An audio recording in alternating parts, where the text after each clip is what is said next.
The following review is not made for kids. Viewer discretion is advised. Hello to my subscribers, this is the TFangy coming to you with my latest Transformers review, and I am desperately trying to play catch up. I have 2 years worth of Transformers action figures to review, as you can see by the wall of figures behind me still in their boxes. Even if I were to do a review a day, I have a list of the number of Transformers figures I still have to review, and according to my list, I have close to 50 Transformers figures to review, and some of them are boxed sets, so individually I think I have close to between 60 to 65 individual Transformers figures to show off.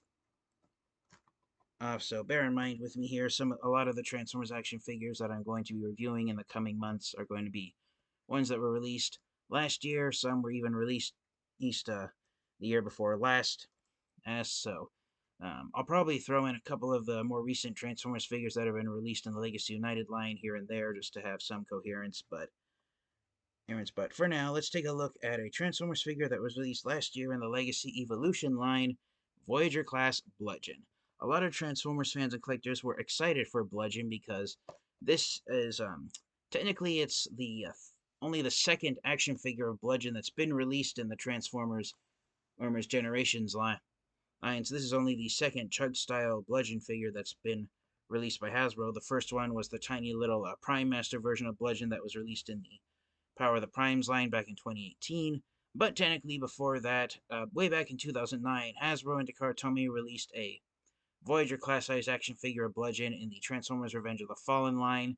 And even though that was supposed to be a live-action movie version of Bludgeon, a lot of Transformers fans and collectors retroactively made it Generation 1 Bludgeon due to the similarities between the robot mode of that figure and the robot mode of the Generation 1 Pretender Bludgeon action figure. But there was a problem with that figure that wasn't made aware of that nobody knew about when it was first released in 2009. It wasn't until a decade later, around 2019, that people started to finally notice. Hasbro gave that figure rubber tank treads, and so a lot of the rubber on the treads is either disintegrated or fallen apart, or it's caused the plastic that it's attached to either warp or melt or bend out of shape. So unfortunately, the Transformers Revenge of the Fallen Bludgeon action figure has shown its age finally 1.5 decades after it's been released. So this right here, the Legacy Evolution Bludgeon action figure, was a nice, refreshing figure to get released. That said, Ed, for those of you who have been buying and collecting the Transformers Legacy line of action figures, Bludgeon is not a new mold. He is a repaint of Legacy Evolution Tarn, and I believe the only difference between Bludgeon and Tarn is that Bludgeon has a new head sculpt. He also has a new weapon of a sword, but as far as the actual base figure itself, the only difference between the two figures are the head sculpts. And of course the paint job. But if you were to remove the heads and remove the weapons and have just the base figure without the head on it, then you'd have two copies of the exact same toy. But to be honest, Bludgeon is one of those unique characters due to the fact that even though he was a pretender in the Generation 1 line, what he's famous for is his pretender shell robot mode being a samurai with a skull face. And so the idea of a Decepticon being an evil skeleton samurai is one that Transformers fans have always wholeheartedly embraced, so Bludgeon's always been a fan favorite character, at least that's the feedback I've seen from the Transformers fan base. So here on the box, there's a picture of Bludgeon in his tank mode. It's the same Cybertronian tank as Tarn. There's a close-up of his, again, samurai skull face, he is iconically known for. There's the same image with his robot mode. He's charging into battle, ready to wield his sword on his enemies. On this side of the box, you've got the poster image for the Legacy Evolution line. On the back of the box, you've got your product photos, Bludgeon in his robot mode and tank mode, and he transforms back and forth between both modes in 17 steps. The stupid Evo Fusion gimmick, which doesn't even work properly. And according to the photographs on the box, and I believe it's also shown in the instruction sheet, they tell you to just put the sword off to the side, either side of the tank mode. I kind of almost wish they would have given Bludgeon 2 swords, even though in the his Generation 1 figure and in the comic books he only has one sword. I think having 2 swords would have made Bludgeon look even more intimidating, but that's just me wanting his alt mode to have some symmetry to it. But without further delay, hey, that's pretty much it. Just like the other Decepticon pretenders, even though Bludgeon is arguably the most famous of them, they haven't really made too much appearances in the Transformers franchise outside of briefly appearing in the Transformers The Headmasters cartoon in Japan and in some of the Transformers comics. I know Bludgeon was somewhat of a threat in IDW,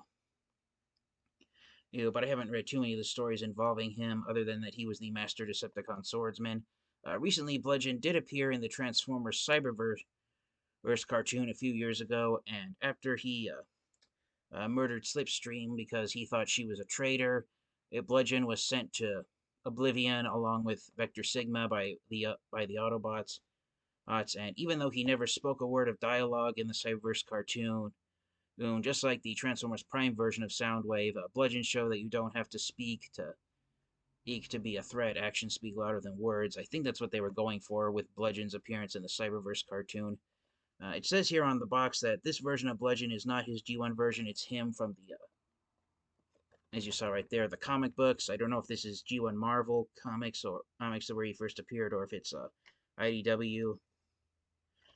But it's still a nice figure to have despite being a repaint of Legacy Tarn. So that further release, let's get Bludgeon out of his box and take a close look at him in his robot mode. Alright, and so here is Legacy Evolution Bludgeon out of his box and in his robot mode. And again, if you have Legacy Evolution Tarn, and again, the only difference sculpt-wise between these two figures are their heads, apart from the paint job. So if you already have Tarn with Bludgeon, you're basically getting a green, brown, and orange version of Tarn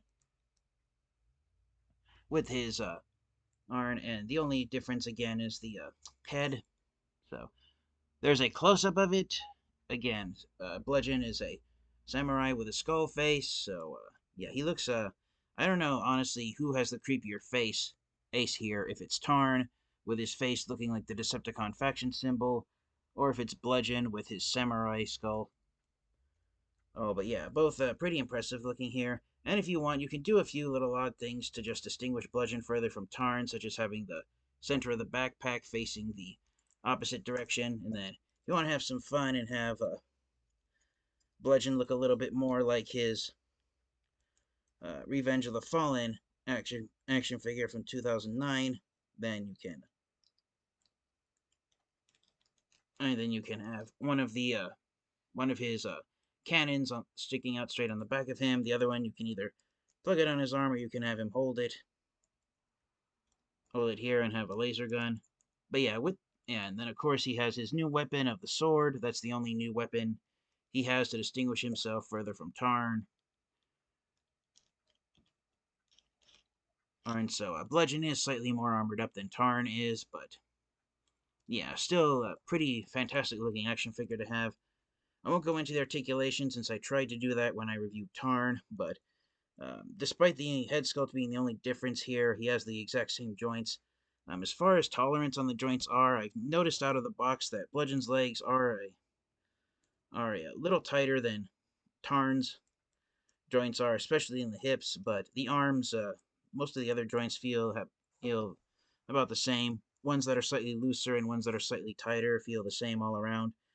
One thing I wish they would have done was at least designed new feet for the mold, because even though the figure can stand up fairly successfully, it sometimes feels like the figure is going to topple back, and that's because if you remove the backpack, a lot of people pointed this out when Tarn was released, but the robot mode is surprisingly flat on this figure. There's no real backpack or any weapons sticking out of the back of it, and the same is true with the heels of the robot mode feet. So that's just a minor nitpick, though. Oh, I'm really thrilled with how Bludgeon turned out, especially for being mold mates with Tarn instead of being a new mold. Oh, then I love the fact that his new sword is a more solid plastic instead of a rubbery plastic. If it feels like it's made out of rubbery plastic, that's because of how thin and flat it is. So don't go trying to bend it and see if it'll bend, because you will snap it off. This is a hard plastic, so it's been a long time since I've seen a sword this small and thin made out of harder plastic instead of softer rubbery plastic. So That's pretty much it, so without further delay, I've babbled on longer than I wanted to, so let's get Bludgeon transformed into his tank mode and wrap up the review. Alright, and so here is Bludgeon transformed into his tank mode. Again, it's just an orange and green version of Tarn, but to be honest, it does look pretty menacing with this paint job. Bludgeon was just as I was going to say difficult, but the same amount of transformation that it does to take Tarn is the same on Bludgeon. However, as far as which figure has better quality transformation joints, unfortunately for me, with the two copies of these figures that I have, Tarn is the one that was better to transform, and that's because my copy of Bludgeon has a problem where this double hinge joint right there, the back tread wanted to pop off, so it didn't want to hang on when flipping it around to transform. So unfortunately, Tarn has slightly better tolerance than Bludgeon does. I know it could be probably because Bludgeon is fresh out of the box, but it is disappointing that a joint doesn't want to attach out of the box. Box is what I'm saying. And again, on the back of his box, as it showed, they tell you to just put Bludgeon's sword off to the side somewhere, but you do have a 5mm post on the very top, so if you want Bludgeon to be as symmetrical as possible, you can put the sword up there. And again, I do have the center of the backpack that the sword is resting on with Bludgeon. I have it facing the opposite direction that Tarn does. It doesn't really change the look that much. It just makes the cannon sit farther forward than it does compared to Tarn. But I think it's a look that works for Bludgeon. As far as the actual transformation joint went, Bludgeon, the biggest problem transforming him was the same problem I had with Tarn, and that's the robot mode chest, which becomes the front battering ram or front bumper section, if you will. Because it's just on two little pegs that are made out of clear plastic, it does pop off very frequently, and there is a fear that it could break off someday. Okay, so that's the most difficult part of the transformation to keep in mind. But yeah, overall, I'm really thrilled with how Bludgeon came out. Um, out the overall feedback that I've seen from the fandom about Bludgeon, the fact that he's a repaint of Tarn with a new head sculpt. He's not a lousy Transformers action figure. He is not terrible by any means, but he's not considered a what you would call, I guess, a holy grail sought after Transformers figure. Bludgeon did shelf warm for a bit, not as extensively as his wave mate, which was Legacy Evolution, Junkion Trashmaster, but I saw quite a few videos last year when he came out for the first time where people saw copies of him on the shelf. While Bludgeon is not one of the sought-after Transformers action figures, he's not the worst ever, so he's, as far as how sought-after of a figure he is, Bludgeon is right in the middle where he's a moderately sought-after Transformers action figure, but not one that everyone is eager to find.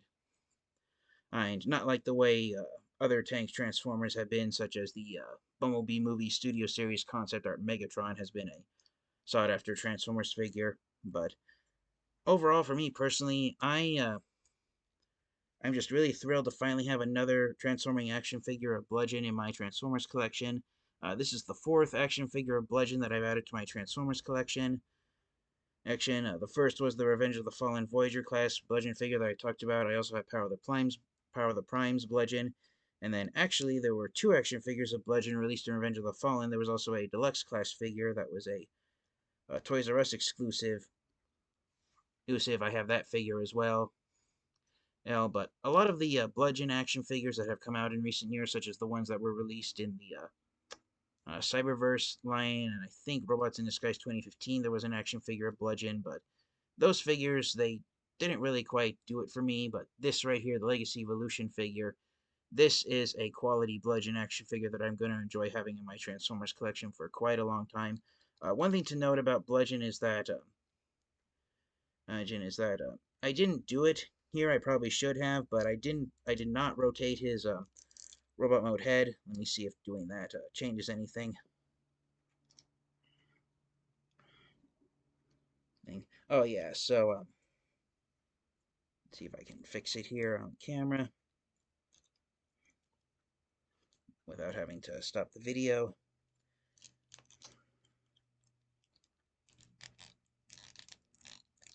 You know, and it's about the same, but the instructions tell you not to rotate Bludgeon's head and keep it in the same position in robot mode. And I can see why, because if you do rotate it like I just did right now, he does end up with visible head syndrome. But in terms of how tight of a fit it is, it does. One thing to keep in mind with Bludgeon is that his horns tend to get in the way. And I think I actually just made it worse by having his head rotated. Just read it. So I was gonna say that maybe rotating the head might make a transforming Bludgeon easier, but no, Bludgeon proved me wrong on camera. Camera, don't rotate his head. Leave it in that position where from the underside of the tank you see the back of his head. That is easier. His horns don't get in the way. The horns on his samurai helmet. So as you can see here, just like on Tarn, Hasbro and Descartes told me by having the chest plate be the exact same, the tolerance is where it pops off easily is still there. So that's the biggest gripe I have with the figure is the front bumper, which is the robot mode chest popping off too easily. But overall, I just can't get enough of having a new figure of Bludgeon, even though it's based more off his appearance in the comic books than his Generation 1 Pretender self. So uh, I've made the review gone on longer than I wanted, so to stop babbling and to wrap up the review, for the proverbial question, do I recommend getting Legacy Evolution Bludgeon and adding him to your Transformers collection? Absolutely. Even if you already have Tarn, you cannot go wrong having this figure of Bludgeon in your Transformers collection, even though a new head sculpt and a paint job are what distinguishes it from Tarn. It's enough that I am thrilled to have this mold twice. Nice, and I just can't get enough of how menacing Bludgeon looks, and his new sword is a nice edition as well. So yes, I highly recommend you get this figure if you can. So this has been my review of Transformers Legacy Evolution Bludgeon. I highly recommend you get this figure, and until next time, you guys, this has been the TFN Geek. Stay safe, stay healthy, transform and roll out. Goodbye, everyone.